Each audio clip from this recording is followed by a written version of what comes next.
kanilang sinasabi, pero pag ang isang adik ay namatay, nandun sila, nasaan daw ang human rights? Putang ina, ibig sabihin ng mga batang 5 taon, 3 taon, wala silang karapatan dito sa mundo? Kaya pinapatay ng mga adik?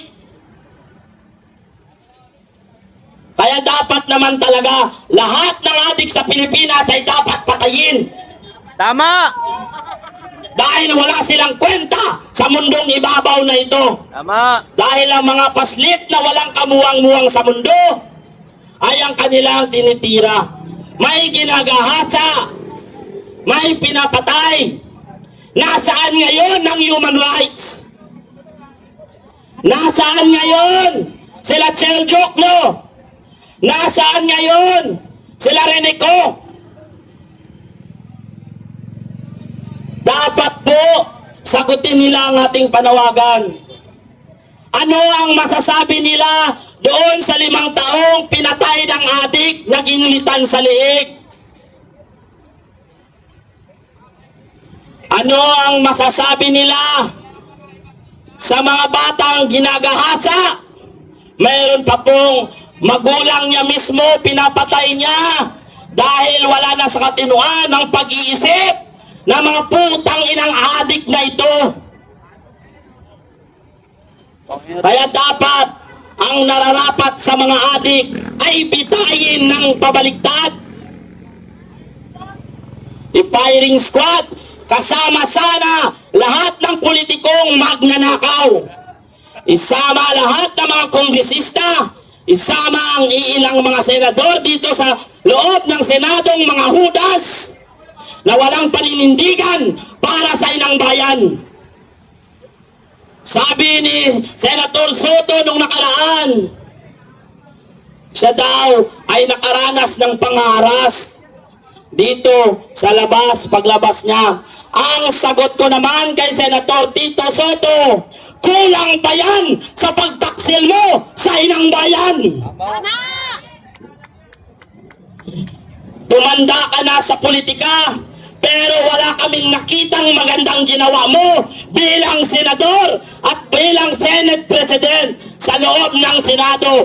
Dahil alam namin ang kaya mo lang gawin ay kumanta ng If Bulaga, buong bansa, lubog sa baha.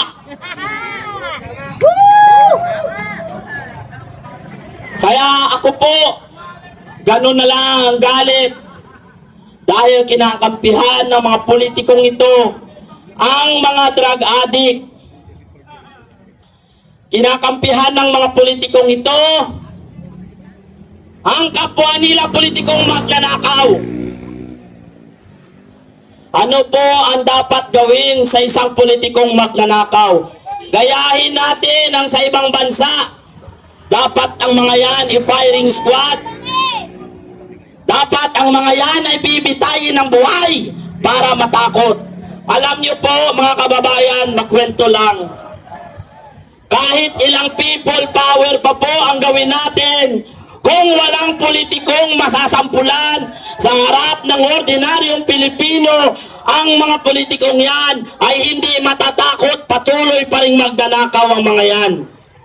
Pero kung isa sa mga politikong yan, napatunayan natin na nagnakaw sa kaban ng bayan, ay harap sa ordinaryong Pilipino at hayaan ang mga ordinaryong Pilipino na patayin sila ng paunti-unti para madala ang mga politikong magnakaw. Kawawa po tayong mga ordinaryong Pilipino na naghihirap dahil sa mga putang inang ito. Kaya kung wala po, sanang pamumulitika ngayon, sana'y wala tayo dito sa harap ng Senado. Ako po, mga kapatid, hindi po ako takot makulong. Alam niyo kung bakit? Dahil kwalifikasyon na ngayon para tumakbo ka sa public office ay kailangan magnanakaw ka or convicted ka or nakulong ka para qualified kang tumakbong politiko. Yan na po ang kwalifikasyon nila ngayon. Kaya nasaan po ang hustisya? Tayo pong mga ordinaryong Pilipino, pag nag-apply ng trabaho, hanapan ng NBI clearance, hanapan ng police clearance. Pero bakit itong mga politikong ito, convicted na sa kaso, nakakatakbo pa rin, manang kung anumang posisyon sa gobyerno? Sila na nga ang gumagawa ng batas, sila pa mismo ang bumabali ng batas, mga lokong putang ina nila. Kaya mga kababayan, huwag tayong matakot na ipagtanggol ang ating karapatan at ang soberanya ng ating bansa. Dahil kung hindi kaya ng mga ating mga otoridad na ipagtanggol kung ano ang tama at mali, tayong mga ordinaryong Pilipino ang lalaban para sa kinabukasan ng ating bayan. Kaya bago pa ako maubusan ng boses, nais ko tawagin si Kuya Onin para magsalita at magpahayag ng kanyang saloobin. Ito po ay hindi scripted, bigla ko na lang po siyang tinawag. Kuya Onin, para hindi naman po maubos ang ating boses dahil matagal-tagal pa po itong laban na ito. Laban ng mga magiging apo at anak po ng bawat isa para sa kinabukasan ng inang bayan. Kaya tuloy po ang laban, Kuya Onin. Maraming salamat po sa lahat ng mga sumusuporta sa pamilya Duterte.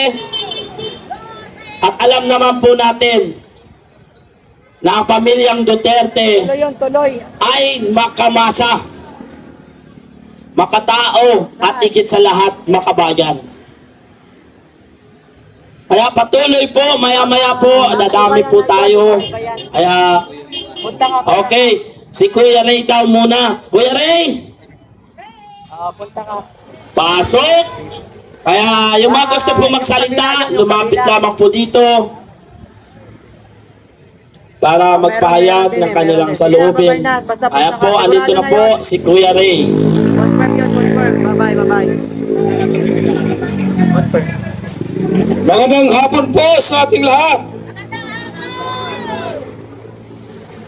Magandang hapon po sa ating lahat. Mabuhay ang DRS! Mabuhay ang DRS! Maraming salamat po sa araw na ito dahil sumama po sa atin ang magandang panahon. Maraming salamat din po sa ating mga kapulisan na umalalay sa ating ginagawang pagsasalita ngayong araw.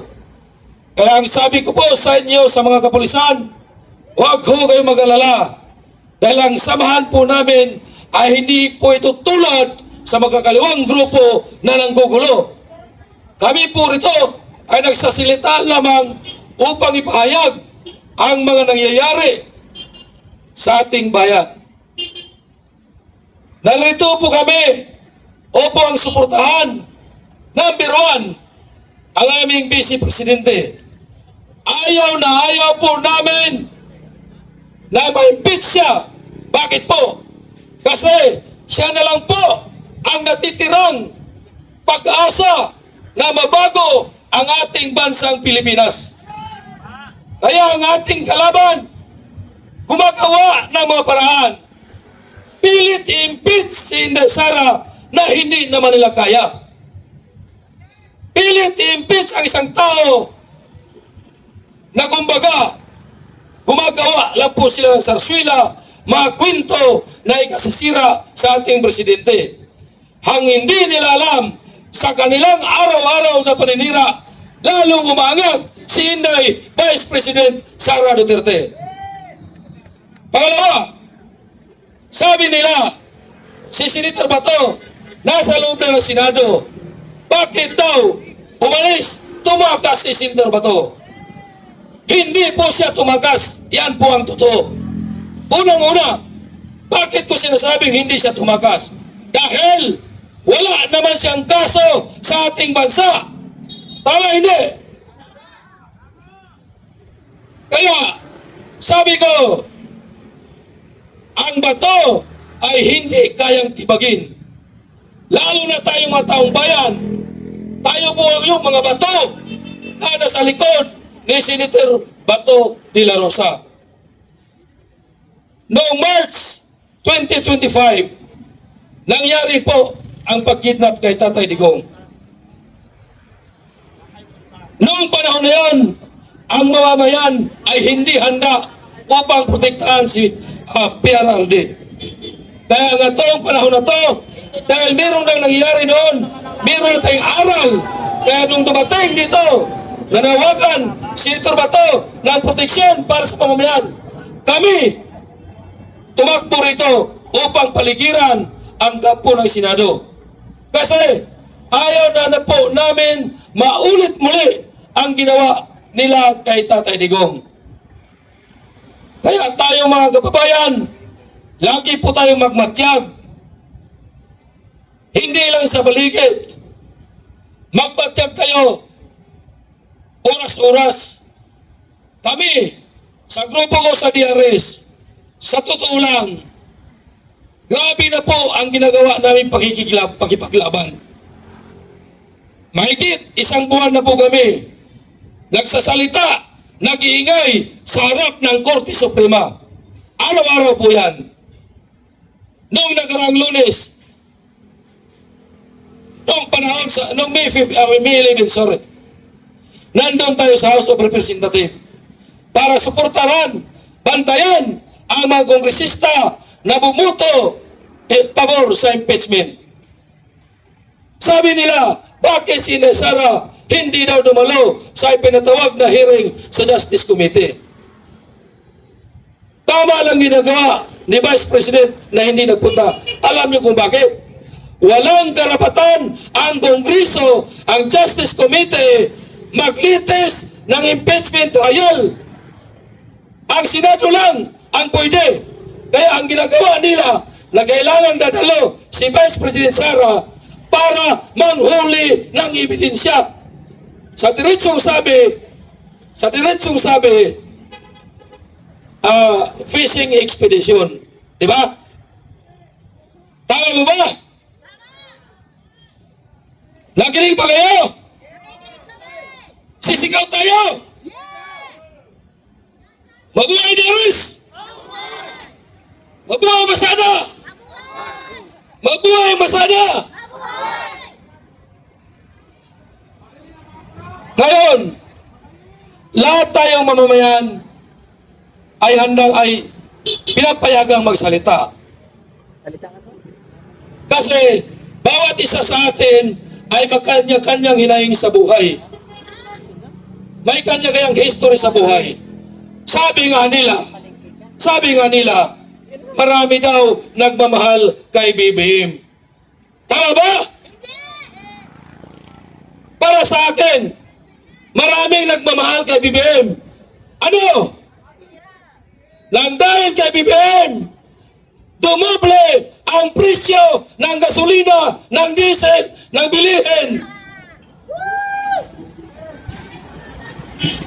Nang dahil kay BBM, ang 20 kilong bigas, asa na? Nabaliktad na ang shabu na ang tag 20 pesos. Wala na tayong aasahan sa ating gobyerno. Kaya kailangan natin kumilos. Wala tayong presidente na nagpapatakbo sa ating bansa ngayon. Hindi ko naramdaman yan. Kasi si BBM, walang bayagan.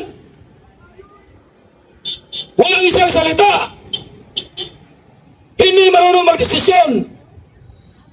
Tingnan mo si PRRD sa panahon niya. Pandemic time. Lockdown lahat. Wala tayong trabaho. Walang hanap buhay. Pero in 4 days, naisabatas agad ang bayanihan. Anong diskarte ni PRRD? Pinatawag lahat ng mayor. Lahat ng mayor pinatawag kung anong gusto nila mangyari.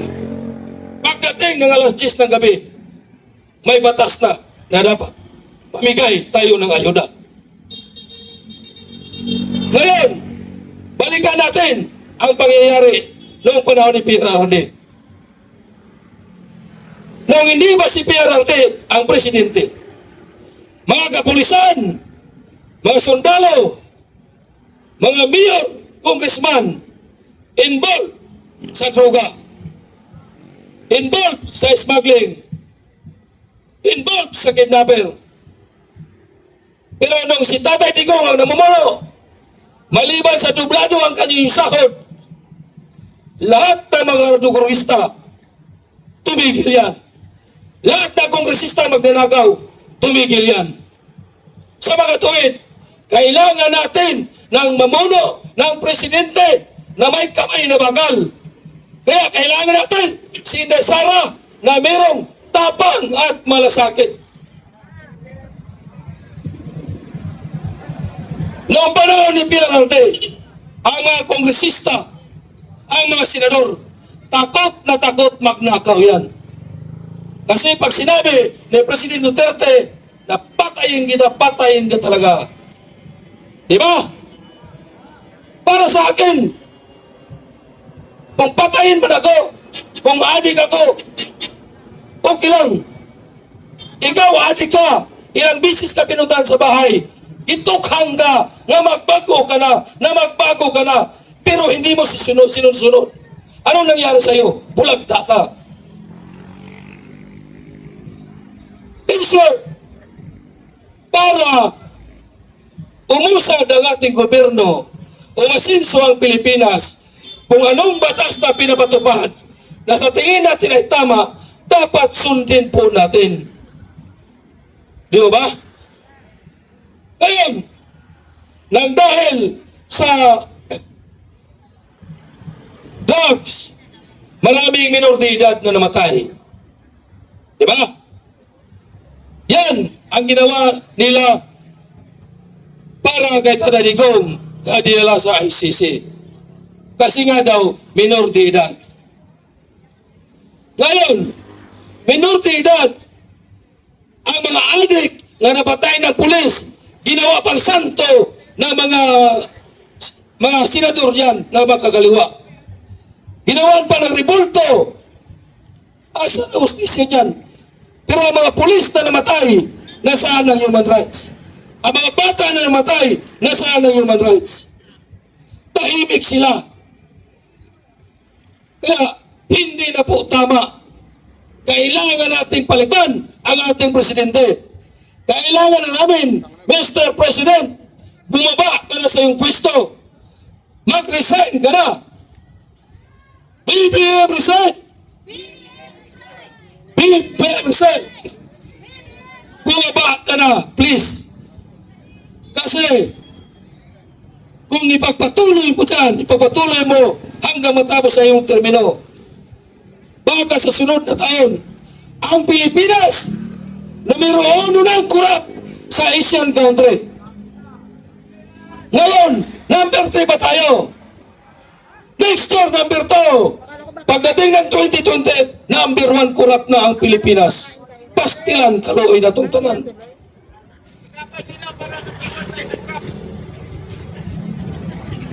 Kaya, sa aking mga kasama na vloggers, dumami bigla. Nagulat siguro mga pulis, no? Bakit yung kasamahan nila nandun sa kabila? Nandito kami. Wala pong problema yan. Kailangan lang po namin na yung malawak na espasyo dito, kailangan namin okupahin. Akala hindi kasama. Yung mga kasamaan po namin sa Maisog, sila po yung panghapon. Kami naman dito sa DRS at Masada, kami po yung panggabi. Kaya tuloy-tuloy ang ating programa. Tama. Shifting na tayo. Bukas ng umaga, nandito pa rin tayo. Dito tayo patutulog. Sanay naman tayo walang tulugan. Sanay naman tayo natutulog sa karton. Di ba?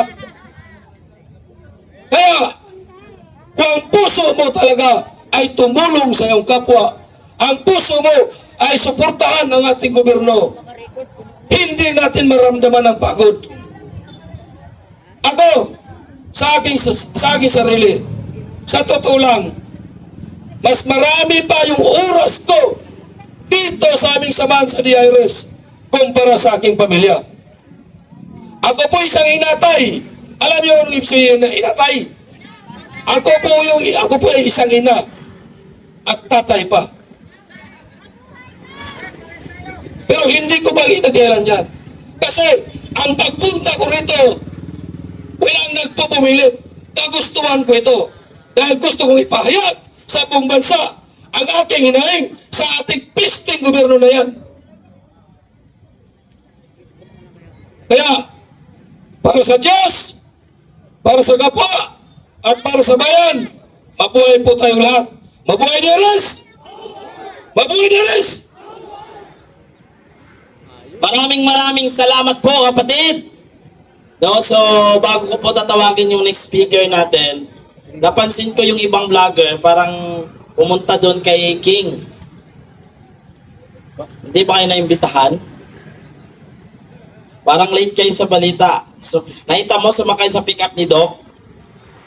Kaya tinawagan ko nga si Angkol. Sabi ko, dito ang laban. No? So, bato-bato sa langit. Ang tamaan. Ang tamaan. Ay, mali kayo dyan. Umiwas para hindi matamaan. Kaya, ngayon po, bago ko po itatawagin ulit, nais ko lang pong batiin ang ating mga kasundaluhan dahil sa kanilang pagsaksis doon sa Gera, doon sa may Mindoro at saka sa Negros, yung pinaka-latest. Pasensya na kayo, Bisaya tayo eh. Deserve lang po yun ng mga makakaliwa na ma-corn beef. Dahil sila ay kontra sa gobyerno. Alam naman natin na ang makakaliwa, kahit sinong presidente, hindi naging kontento ang mga yan. Kaya hindi natin alam kung anong kanilang ipinaglalaban. Kaya ngayon po, pakinggan po natin, matagal na rin po natin kasamahan. Mula Bukidnon, papunta dito, gamit lamang ang kanyang bisikleta.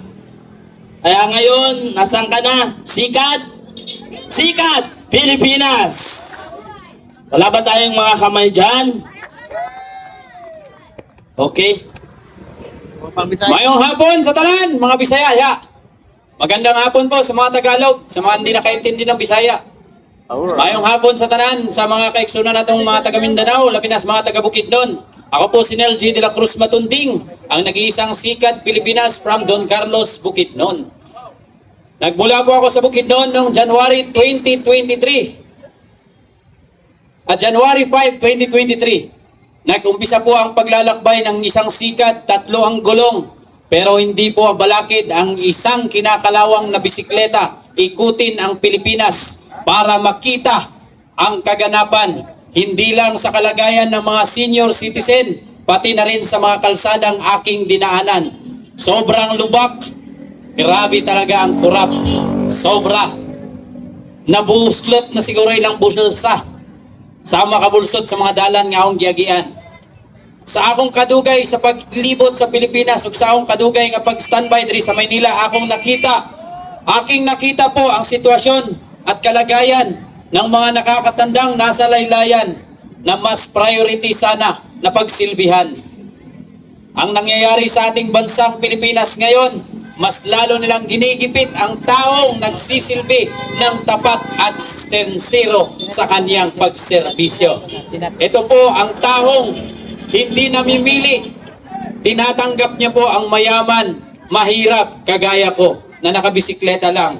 Buong puso niya pong tinanggap sa kanyang opisina ang ating minamahal na Pangulo. Ay, Vice Presidente pa pala. Vice Presidente Inday Sara Duterte. Siya lang po yung bukod tanging tumanggap sa akin. Kaya ngayon po, ang sikat Pilipinas tumitindig dito para po ipanawagan ang suporta na no to impeachment at protect Senator Bato. Kung ang dapat tutukan natin itong batas na Anti-Elderly Abuse Act na hanggang sa ngayon ay nakabinbin, mas maganda sana at ikakatuwa ng ating mga matatanda o mararalita. O sa tinatawag kong SK, sila po yung sinaunang kabataan. Na kagaya kong kabataan na magiging saklay, alalay lamang nila sana. Na nasa bahay lang sana. Pero ako po'y nang nakipagbakbakan sa lansangan. Inikot ang Pilipinas sa loob ng 2 taon at 5 buwan. 40 probinsya po ang aking binisita at nasaksihan ko po ang mga kabastusan at kabulastugan at korupsyon sa lansangan at sa kalsadang mga dinadaanan. Daming mga flood control na gumuho, lalo na dito sa norte. Marami po akong dinaanan na puro one way. Sa loob ng 2 taon na aking paglalakbay, nasaksihan ko po yun. Hindi lang pala ang sitwasyon ng mga matatanda ang gipit sa panahon ngayon, pati na ang kalsadang dapat ay tuwid, binaliko ng ating pamalaan. Ang pondo para sana sa proyekto ay naging pondo ng sarili nilang luho. Sports car, ang ganda. Lupit ng mansyon, grabe ang panggarapalan nila. Kung ang perang yun hindi binulsa, masaya sana ang mga senior citizen ngayon. Dahil ang ating mga senior citizen ay haligi ng ating bansang Pilipinas. Isa na dyan yung ating minamahal na former President Rodrigo Roa Duterte na inabuso. Pag maging ganap na batas, itong Anti-Elderly Abuse Act, isa din po ito na ikakaso sa walang hiya na isang tao na nagsabing kakalad ka rin ang isang matanda papasakay sa eroplano. Kabastusan ang kanyang ginawa, pang-aabuso, sobrang pang-aabuso po yon. Kaya dapat lang sana may pasanay itong Anti-Elderly Abuse Act. At ang ating ang mga sektor ng ating mga vendor na mga senior citizen din ginigipit. Pilit na pinapaalis sa kanilang pwesto. Dapat na pinagbibigyan na lang sana dahil dyan na lang po sila kumukuha ng kanilang pangaraw-araw. Dahil imbis na makatanggap sila ng ayuda ay hindi pa.